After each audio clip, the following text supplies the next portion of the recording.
So this is another look at the patio. This is the line that runs north to south across the patio to the garage, between the yard and the garage. And check out the color difference on this between the patio expansion joint and the actual sides of it for the flat side, for the flat work, for the where the stamping is. I'm not quite sure what caused this. I mean, you'll see that there's some cracking here from where the forms were pulled up early again, I would believe.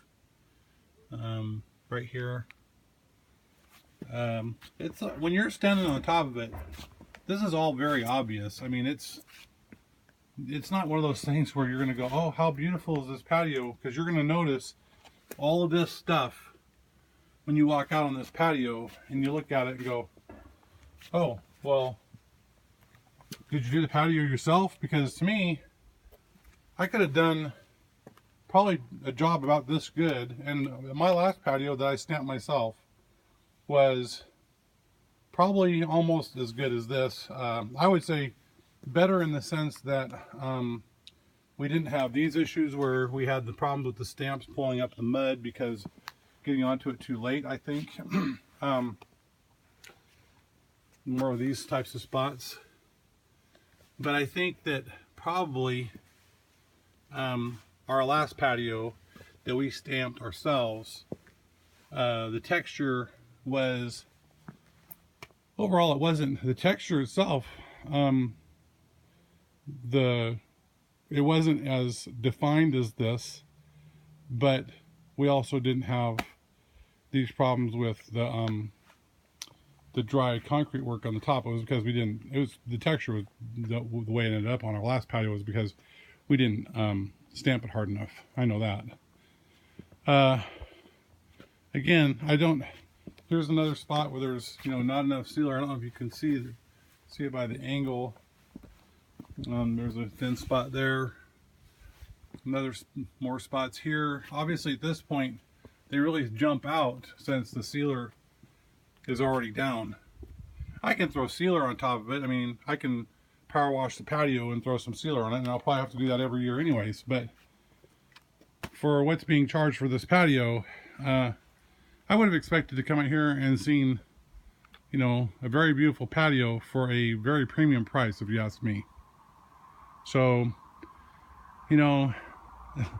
like I said, you can take a distant shot of anything and make it look pretty, but when you get on top of it, it doesn't look quite as good, in reality. And I think that's just look at the color variations in the steps. I would hope, especially for you, Dustin, that this is not the way your patio or your steps look at home, because frankly, I know these guys aren't amateurs, but I could have done just as good a job myself, and that's sad.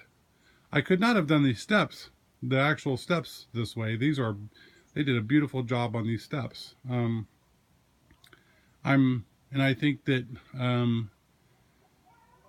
that Javi had the best intent when he, agreed to stamp this patio, but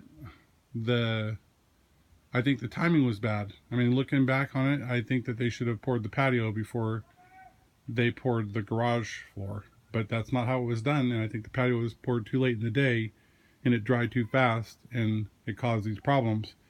But that part of it wasn't my choice either, and they had agreed to stamp the patio, knowing the garage was also going to be poured, and they could have got stamping on it at any point. They made the decision as to when to start the stamping, but we ended up with this, I think, because they started stamping it too late. So far as the sealer goes, I just think that Javi was in a hurry.